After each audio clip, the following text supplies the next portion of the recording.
How's everybody doing tonight? Good? All right.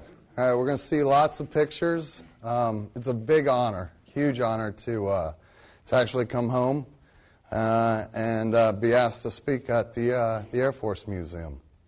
You know, I'm a graduate of Beaver Creek High School, graduated in '89, and it's just neat to come home and share something that I love. It's such a huge honor what I do. One of the things that I love to do, didn't know I was going to love to do it, but end up loving to do it, is to actually have the opportunity to take pictures of the proud and brave men and women that serve our country. So it's a huge honor placed on us to do that. I started out trying to find my way through life with graduating from Beaver Creek, and then I went to Wright State University for a while. Well, that didn't work out too well. They kind of politely asked me to leave. So I was like, well, what am I going to do? Started working construction a little bit. Some of the guys I was working with, kind of had to go back into jail on the weekends. So I was like, what do I do? Well, I have to find something. My dad, retired lieutenant colonel now. My mom was a nurse, and I thought I'd probably do the best of both worlds. And so I wanted to take my hand and join the military, join the Air Force. I wanted to do 4 years, and 4 years only. Get a good trade, get out. That didn't work out too well either. I wanted to be an X-ray technician. Went in, talked to the recruiter. Oh, yeah, sure, you'll get that. Right.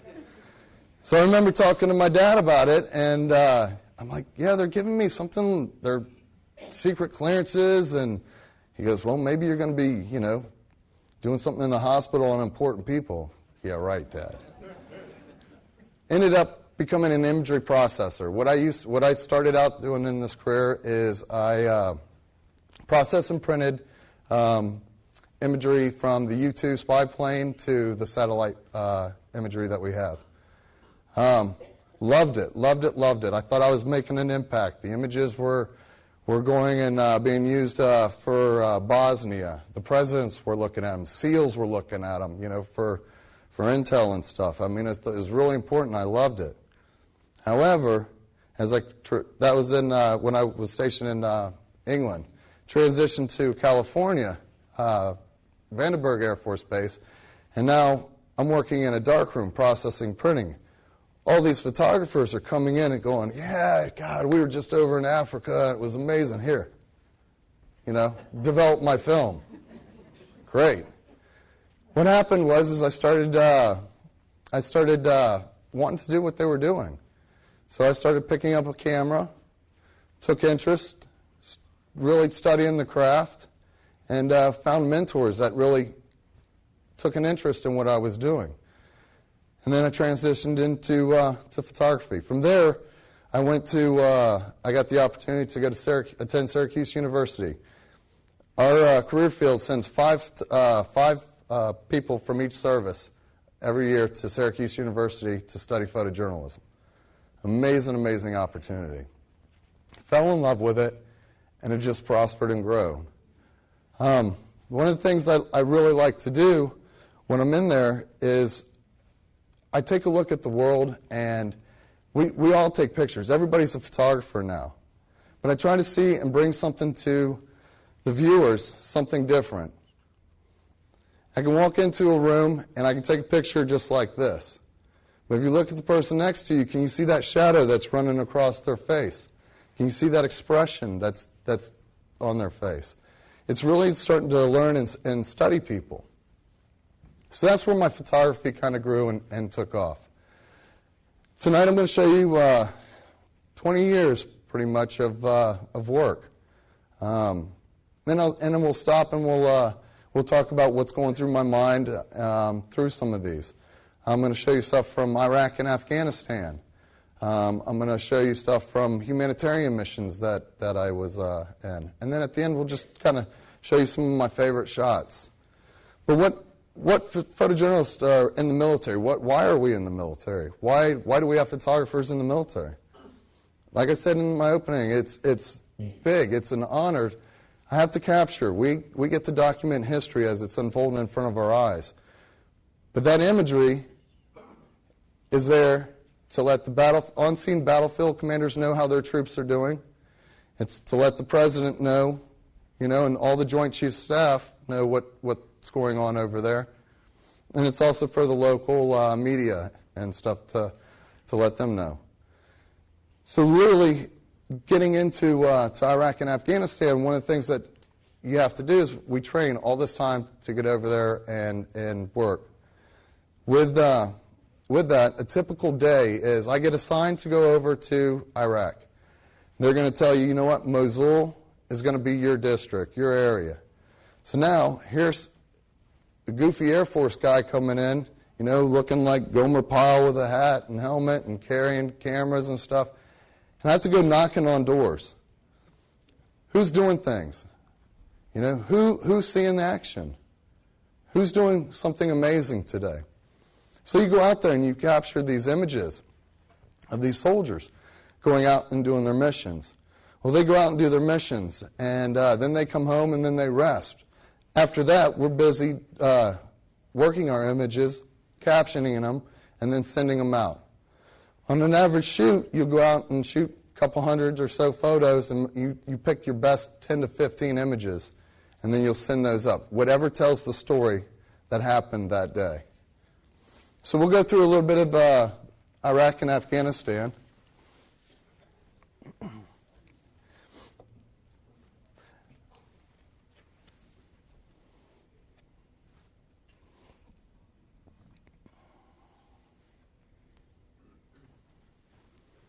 That image right there was the last, how we got bin Laden. Well, the time before we got him was in Tor Bor, Afghanistan. It was the last known place that we had. We just shot a JDAM missile into a cave, and we were up there exploring. The helicopters are landing half on the mountain, half off, and we're trying to find them.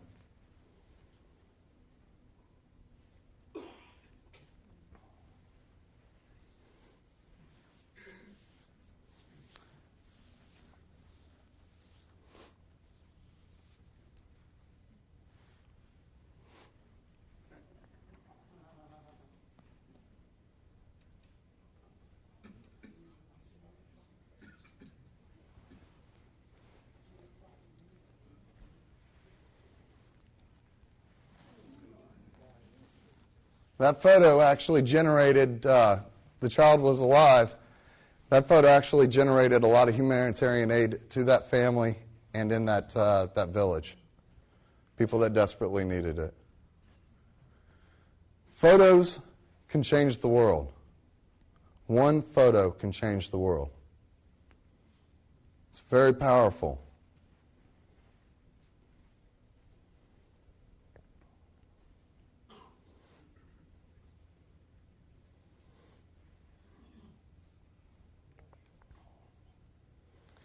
One of the things I like to do is I like to go out and fail. I like to try to set myself up for failures. I have to go out there. It's dark time. I have to come back with an image. So I'll try anything and everything. That means leaving the camera exposure on. There's no light out there. Leaving it on for 30 seconds. I'll try that. But it's being able to make those mistakes that bring you great photos.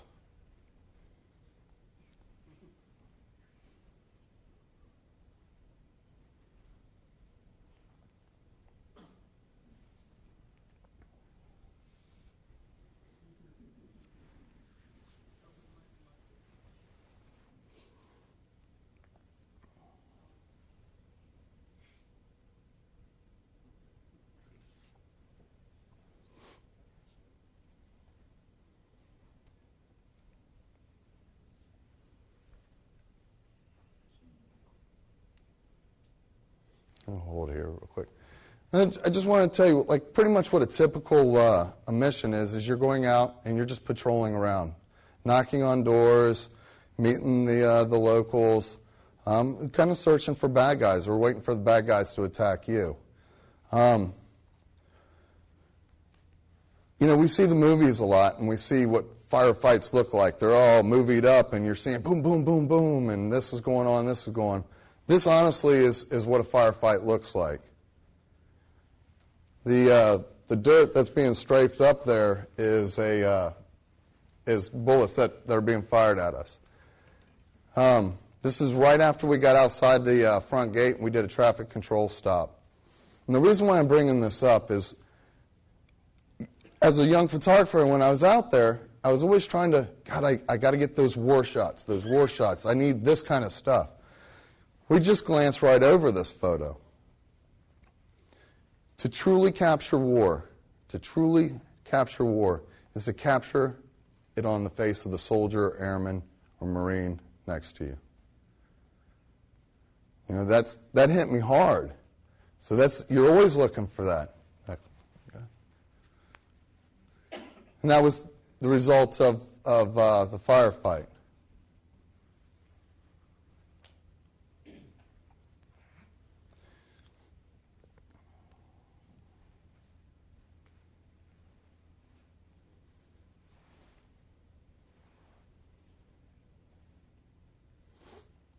A lot of times, I've had people ask me, are you scared when you go out there? What do you carry? What are you doing? Well, when I go out, I'm literally, I have all the body armor and everything on, but I carry a 9mm pistol, and I have two cameras, one with a wide angle, one with a long lens. People are like, why don't you carry another gun? And I said, well, honestly, my job is not to fight. My job is to capture those who are out there fighting or what's going on. However, if something happens, there's probably going to be a gun next to me or around me and I've been trained to pick up and fight. Thank God that hasn't happened. But one of the biggest things that kind of scare you over there is I never worried when I was out there documenting what was going on. It was always the night before for me. That always stuck in my mind. Because you just went to an intel briefing, you're getting ready to go do a raid, and oh, by the way, now they got a little pressure plate that's this big that can blow you up. So now I'm thinking I have to get out there and I have to work, but I'm working like this a lot of times, using peripheral vision, and I'm working like this, and now I got to watch out for these little pressure plates. One of the things, too, when we're out there walking the streets or whatever, at first the guys sit there and they want to put somebody on you because they don't trust you. You're constantly proving yourself that you can be out there working with the Marines, the Army, the Air Force, doing their job. And it just got to, you're saying, no, I can take care of myself. I mean, you got to prove that. And I always say, look, I'm not going to go any further than the front guy, and I'm sure as heck not going any further than the back guy.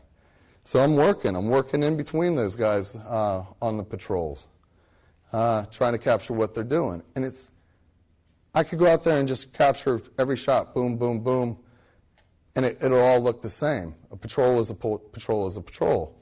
You're just meeting different people. So my challenge is to try to show something different. Try to show it, if you were the viewer, if you were not there, or if you were there, that you wouldn't see what you're seeing. We see in a 50 mil kind of perspective.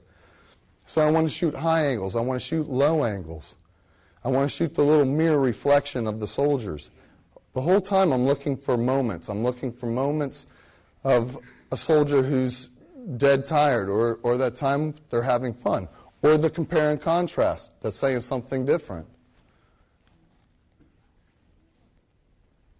But always watching how people are interacting to our soldiers and airmen. Car bombs. There's a lot of things that happen when we're out there.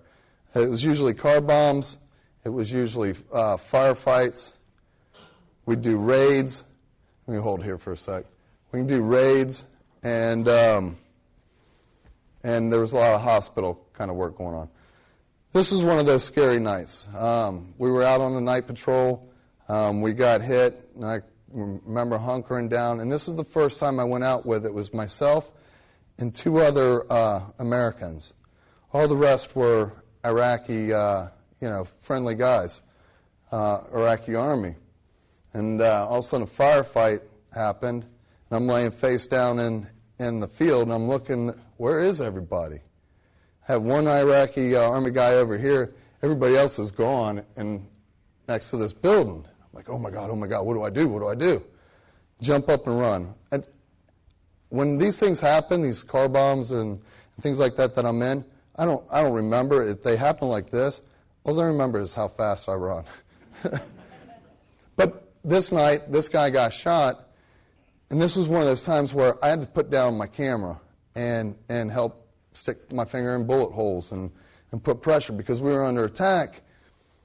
And the Iraqis were so new, they didn't really know what to do. And my sergeant was sitting there working on this guy. I said, stop. I'm not doing anything. I'll work on this guy. You go out and make sure, we're safe. Guy ended up living, and he was an Iraqi policeman who just had a 3-month-old baby girl. So it was really nice that he ended up living.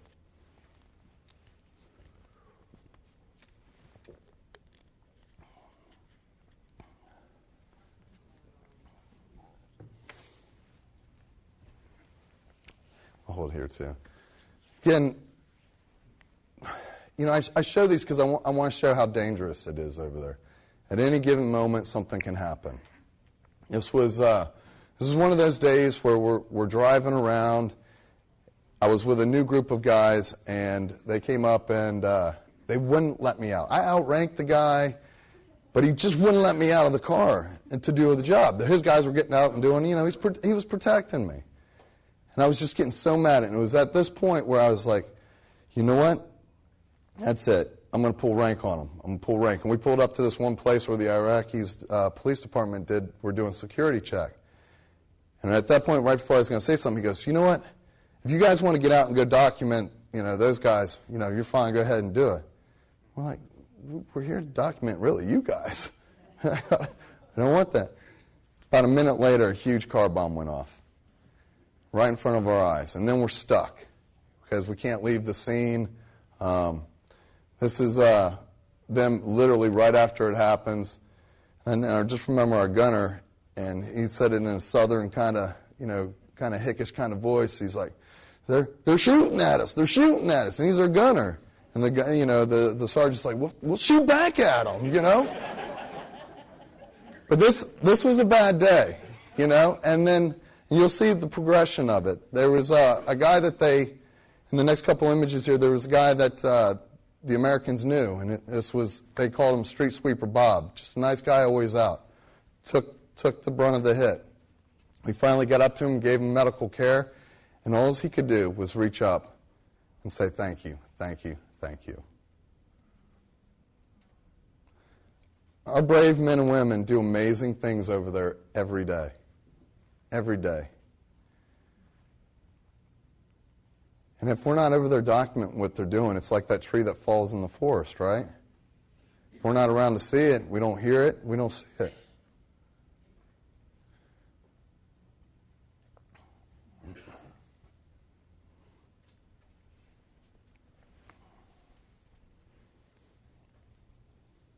We'll stop here. So in the military, another thing that we do is we do humanitarian. Our main job is for documenting the wars. When we're not documenting the wars not going on, we're documenting exercises.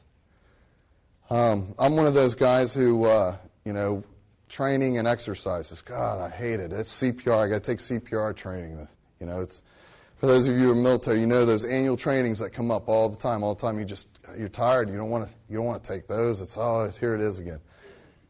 Let me tell you, when you're in the war situation or something happens, it clicks like that. And you where did I get that from? But it's from those years of training. It all makes sense. But again, when we're not doing that stuff, we're doing humanitarian stuff. We're out helping the world, showing that America is out there helping sometimes the less fortunate. So I was out watching my son's soccer game, and I was working at Combat Camera, which is an amazing organization. And I was working with them, and I was on call. Tsunami just happened. I was about an hour away, got a phone call. right before my son's kicking off and going, hey, need you here in 2 hours for, you're going to Japan for the tsunami. Now with war and some of the other things that you'll see, Haiti that I was at for the earthquakes, it's a lot of death and destruction here and there. Haiti, which I'll talk about, was really bad. Japan, I was with a new videographer, and he wasn't never seen anything like this. So I was kind of mentally preparing for him. You know, this is possibly what you might see. We got into the Japan, and it was the weirdest and most eeriest thing. The worst devastation that I've ever seen. But there was no life. No people. That was one of our jobs, was we were working with the Virginia Task Force, I think, going out search and rescue, looking for people. No signs of life. You didn't see cats, birds, fish. You didn't see anything. And I guess, I was asking, I was like, man, this is really weird. Well, supposedly, it sucked everybody back out. So this is kind of a little short story on what we did over there.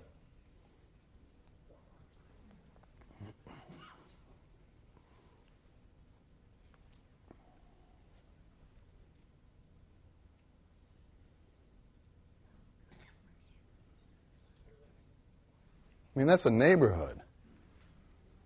Found the clock, and it was very close to the time that it happened, laying on the ground.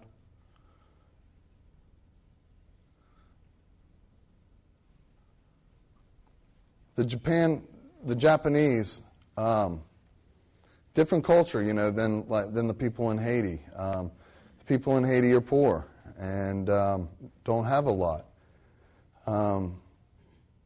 And there were some hectic situations over in Haiti. Japan, everybody was prim, proper, they'd wait in line for water. And they were just trying to mourn and rebuild, get on with their lives. That's the living room of somebody's house.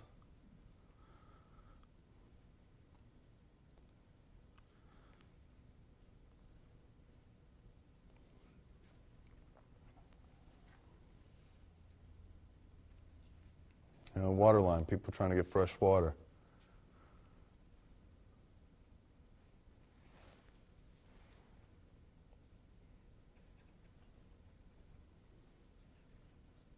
I always thought this stuff happened in tropical places.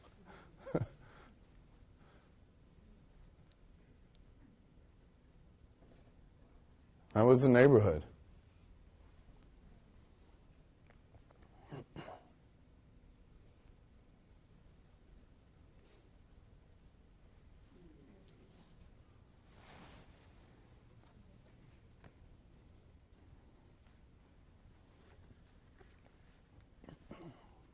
Now, we got into to Haiti, happened a little bit before. And Haiti was another one of those situations where I was on call, and they sent, my camera, they sent a team of 6 out, 2 on a team. We happened to be the first boots on the ground. Again, our job is to see what's going on over there, document the disaster, but then also what is the military doing? What are we doing to help these people? And what we were doing was flying in tons of aid, and we were, doing a lot of medical, helping save lives, limbs, and everything. And we were also doing search and rescue. A lot of times they'll send us out. They'll put us up in an aircraft first so we can get some aerial shots, so we can send that up and, hey, DC, this is what's going on.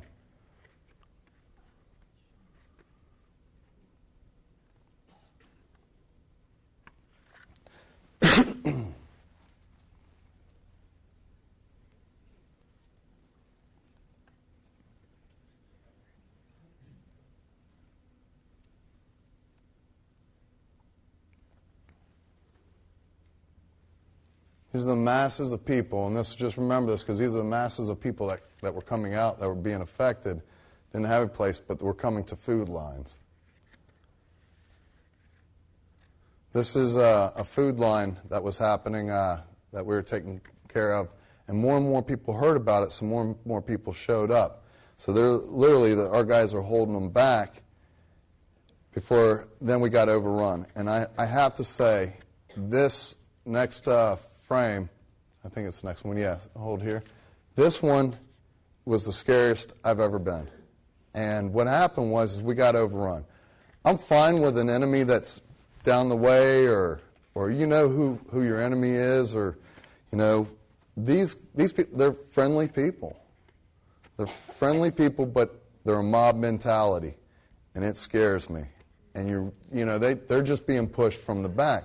And what happened was, as we got overrun, I had to dive under the truck and roll, and then get back up into the Humvee. But again, I have to document this. It's unfolding right in front of my eyes. They need to know how to what's happening. These photos here helped set up the next food line that they went to. They had a better system where they kind of blocked the trucks, and then they'd bring people in a couple at a time. Now, again, it's always about the soldier or airman. Who are we helping? It's these people. Why are we helping? Again, that's that crowd that just overran us.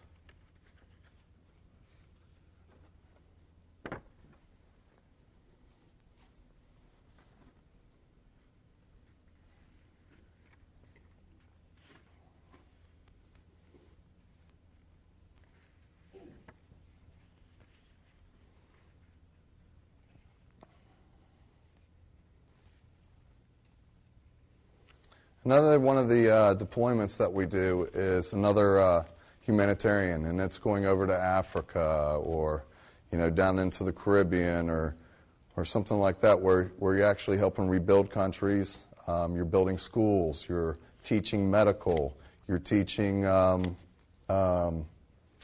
there's the African soldiers in this case. The African soldiers how to train and fight.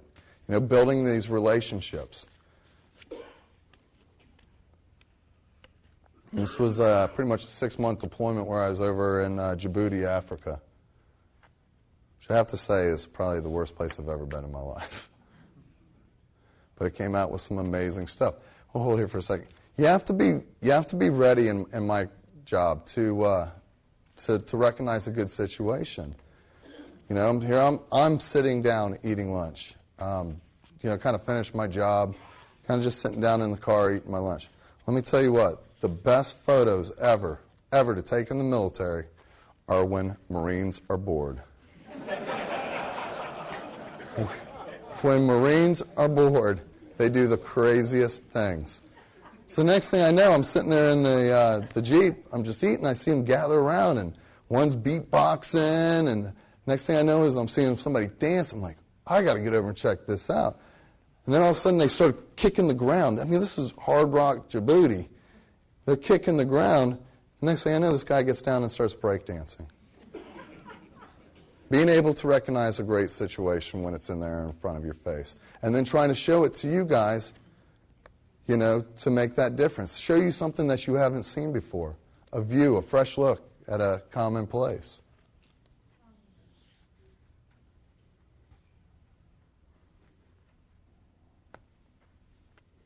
While I was there, we got to document, one of our jobs was to document the African Union Summit.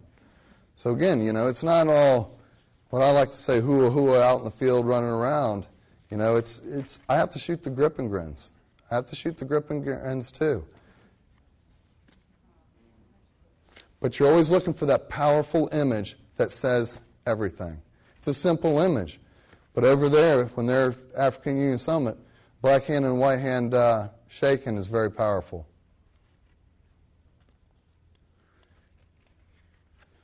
We were training the Kenyans over there.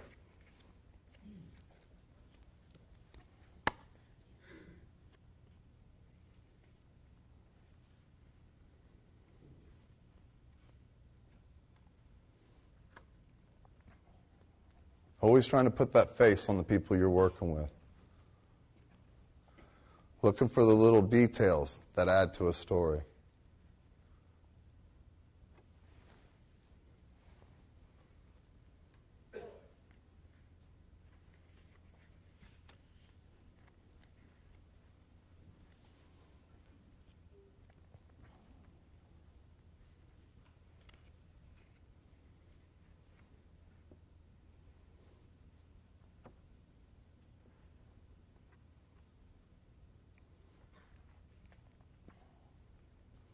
when I was over there, they gave the soldiers, or airmen, everybody over there who wanted to, the opportunity to go out and do a 10-day desert survival taught by the French Foreign Legion.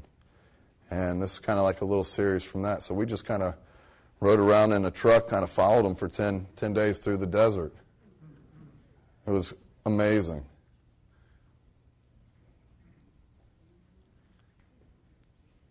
It was very demanding. Again, another situation that I literally was sitting down eating lunch, and all of a sudden this dust tornado kicked up. I need to eat lunch more often. I think that's the key. It just dawned on me. But I'm sitting down, and all of a sudden this dust tornado picks up through the French camp and goes through, and then these guys are chasing down papers, and I'm running while I'm shooting this towards it. And here I thought I had the wrong lens on it, and it turned out that it's, a great shot. We always pray to the photo gods, too. Always pray. One of the first females, Karen Davis, who made it through the course.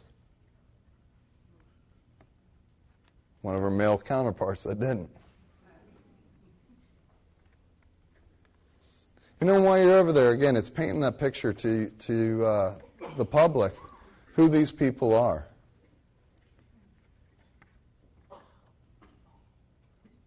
I need to make you guys care, my viewers care for these people.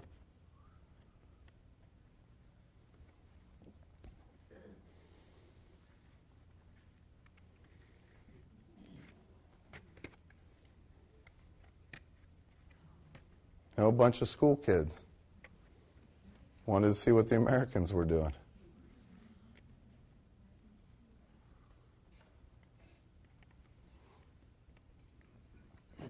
This was another crazy situation. Right outside the gate, probably about 2 to 5 miles away, there was a big trash dump, and you smell it all the time. And I heard stories about it, and I wanted to get out there, and was able to get out there and spent a couple days out there. You're walking along this garbage, and there's people living out there, and they're eating out there. This was the big orange truck would literally beep the horn as it started coming in.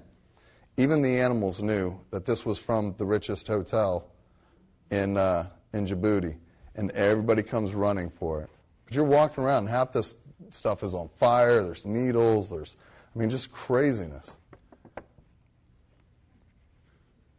These kids live in it. So one of the things I do, hold it here for a second. One of the things I really try to do too, is when I'm out documenting. I have going to be 17 and going to be 14-year-old boys. I always come home and I always show them my photos. I always show them whether they're good photos, whether they're bad photos. And the reason I do this is they're like, aren't you over in Iraq? All the Iraqis are Muslims, they're bad, or things that they hear. Well, sometimes I think the American public think that we all have 2.5 kids, we all have white picket fence, and all our kids have PlayStations and Game Boys. And I bring these things home to show them, hey, there's other people out there that's less fortunate than you. But I also bring home these images to show them, too, that, there's good and bad people all over the world. You have great people over in Iraq and Afghanistan, great people in Africa, you have great people all over the place. We have bad people here in Dayton sometimes, We have bad people in Florida, It just makes you look at the world in a different light.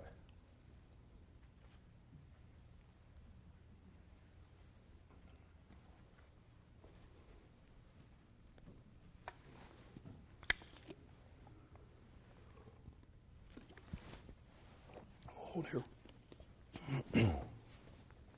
I drool all over myself. Can't drink very well tonight. All right. These next images are just kind of some of my favorites that I've taken over the last 10, 15 years. I kind of want to get into what do we do? We're photographers. In the Air Force, we're Air Force photographers. I work for the Public Affairs Agency. We just, again, had another merger where now I have to also be a writer as well. The job of public affairs is, again, our main job is to advise, and help out our base commanders and inform the public. It's not always going out and taking photos. I might have to do Comrel, and I might have to take people on a bus tour, or I might have to write a story now. So there's a lot of facets to our job. One of the beautiful things is most of my career I was stationed at Combat Camera in Charleston, South Carolina. An amazing, amazing group of people, an amazing organization, and our main job was to go out and provide historical documentation. We were the eyes and ears of the Joint Chiefs of Staff, the Pentagon, the President, and on-scene battlefield commanders. With that being said, there's a lot of different things that we do. The next couple images are going to show you where at Combat Camera, I became an aerial photographer. Since we opened up, or since I was at Combat Camera, there was such a big demand for it that they just opened up 2 more units. One in the second, I believe it is in Hill, and the third is in San Antonio, Texas. And then we have a reserve unit that's in March, California. So these guys are getting trained up. It is constant training, and one of the things that we do is they pick a few guys that can pass the physical, and then you're sent to altitude chamber. You're sent to survival school. You're treated as your air crew. So we're air crew. So if something happens, maybe in the back of back of a C-17, I can help out. I'm not going to land a plane or anything, but I can help out. So that was one of the perks of also being a Combat Camera, is I was a paid flyer.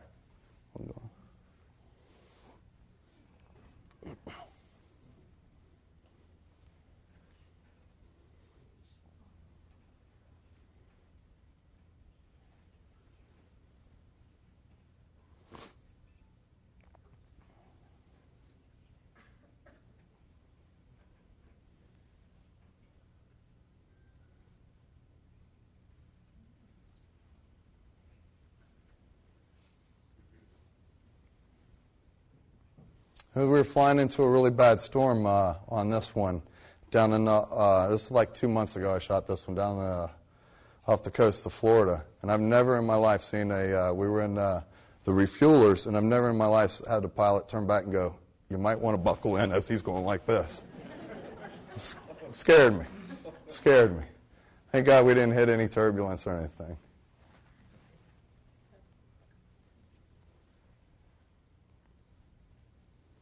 With aerial photography, a plane is a plane is a plane. I think what makes aerial photography is the background. This was that same flying into the storm, and this was a C-17 that was coming up to refuel.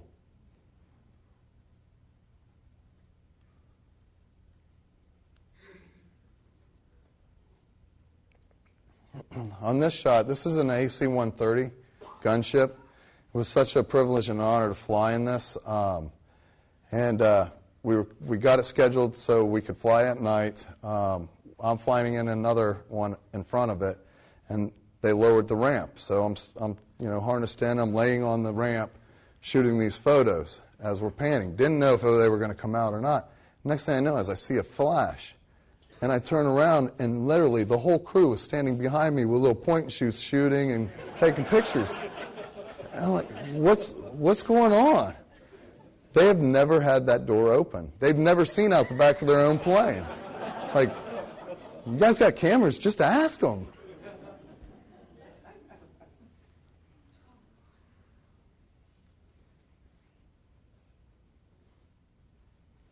This was a couple weeks ago, up in Air Force Week in New York City. My job was to try to do something a little bit different. And so that's where you're out there, you're trying to think of little things to do different. Well, we came up with 101 faces. Let's just get these guys who are coming in to Air Force Week, and who are these characters? This guy was amazing. He came in and just was so thankful and appreciative, and just came up and gave me a big hug and like nuzzled himself into my chest and He's just sitting there holding me for the longest time, but he just goes, I can't thank you guys. I can't thank you guys enough. And he would just hold me. I was like, my friends are looking at me. I'm like, okay, it's good. You know, it's the interesting characters that you meet that really inspire and make my day when I get to photograph them. There's just a couple. Come to find out, this guy was he was in the Indian Air Force, served 30 years. You literally have 1 minute with these people. It was 1 minute with these people just to bring something out of them. He was mad at me because I made him wait a little bit. He got all up in his get-up, and then he had to stand there and wait for a while.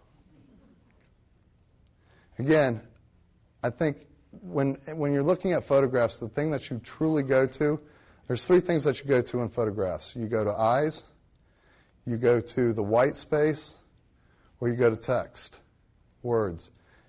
I try to make you go to eyes all the time. That's what sucks and brings you in.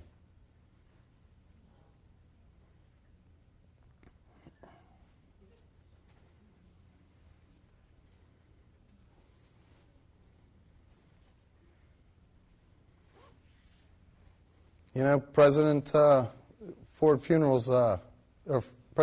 funeral that we shot. You know, how do you show where you're at? You know, you can't get him, so you think of new ideas. You're constantly out there trying to think of ways to show you something. Grip and grins. I have to shoot retirements.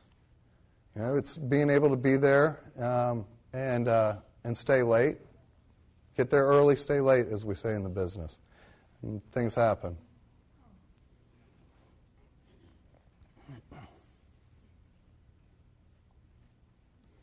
Local circus comes to town.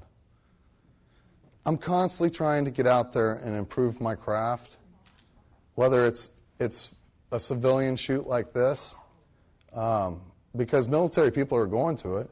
And then I try to bring that back to my base or unit as a story.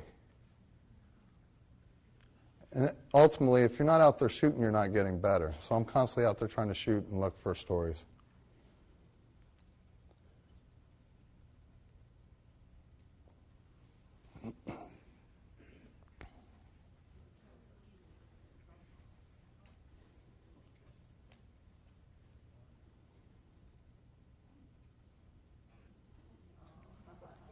Local swim meet. Why not go down and see what these guys are doing?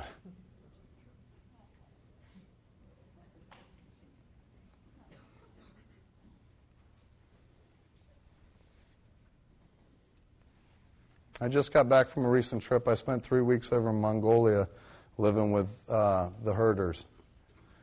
It was covering a story on an American Air Force lieutenant colonel who's a veterinarian, and he's trying to help them with their produce and meat.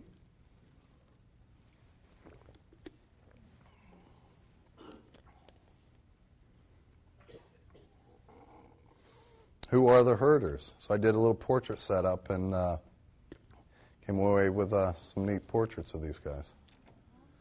I didn't tell them how to pose or anything. Just get in there and take their pictures of who they are.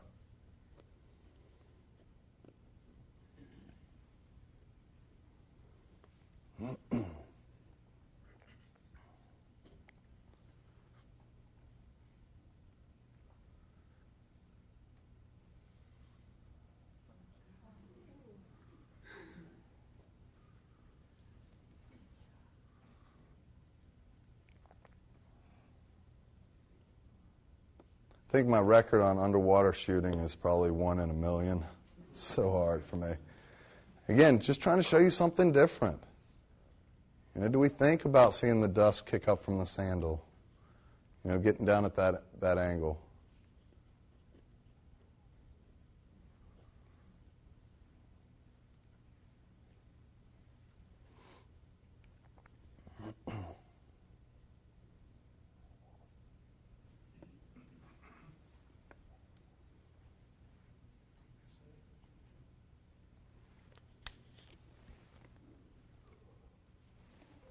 We'll hold right here.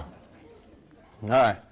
One of the things I really try to do, and for those of you that are really interested in photography, one of the things I really try to do is I try to pick up a project. I think projects are very important. Military sends me out. I have to cover this event or this exercise. I literally have that day or a week real quick to capture it, and if I come back and I didn't get what I needed, I can't go back.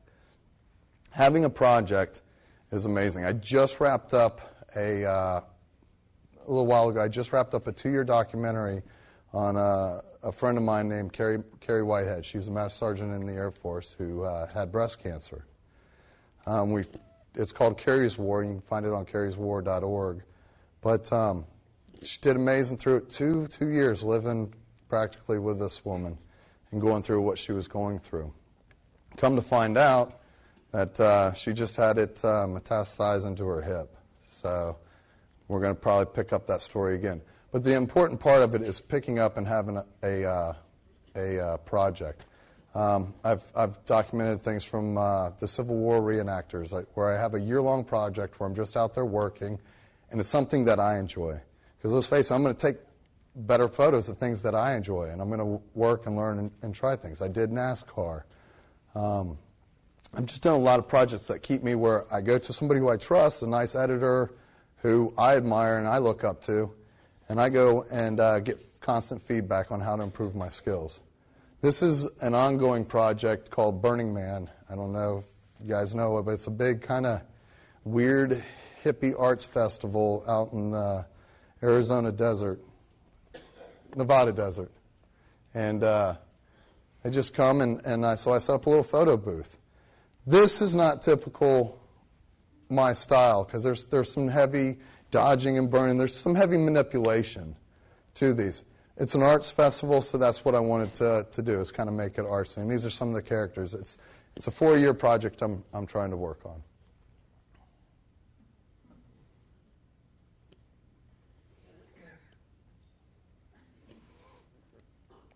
And it's fun, I have a good time doing it.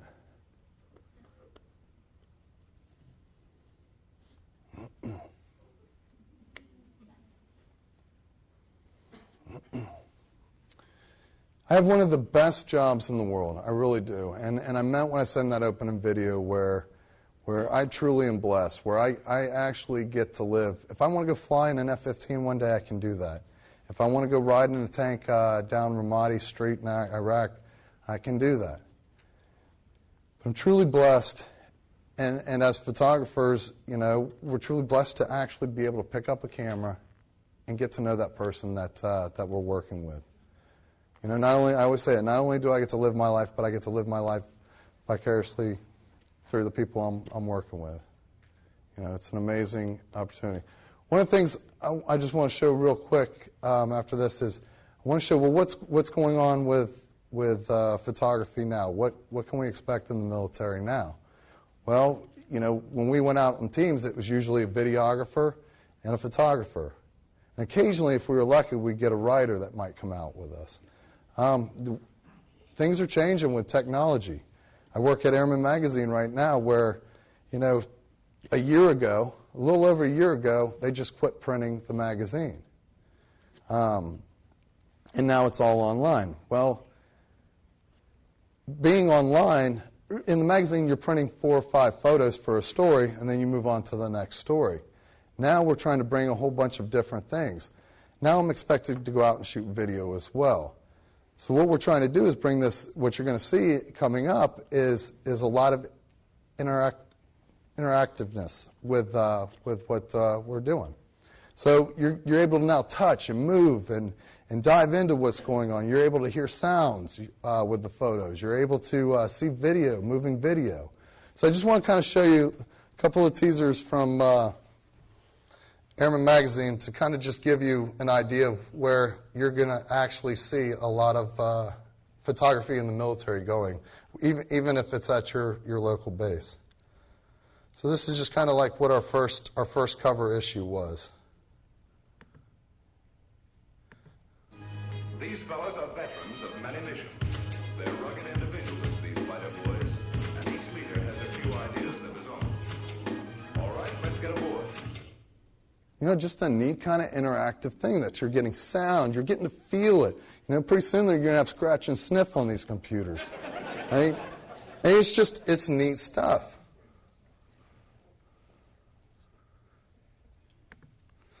And here's our latest one. And again, we're constantly pushing the boundaries. We're trying different things, trying to get out there and do neat things. Hurry up! The yelling started right off the bus. And you really did not want to be that trainee that got singled out. You might want to take that off your radio! Never! Go! That whole first week is a lot of firsts, and they're giving you a lot of information very quickly, and they're trying to teach you to absorb it quickly. 1, 3, 2, 3. It's just learning new things is all. It's the stress of the environment.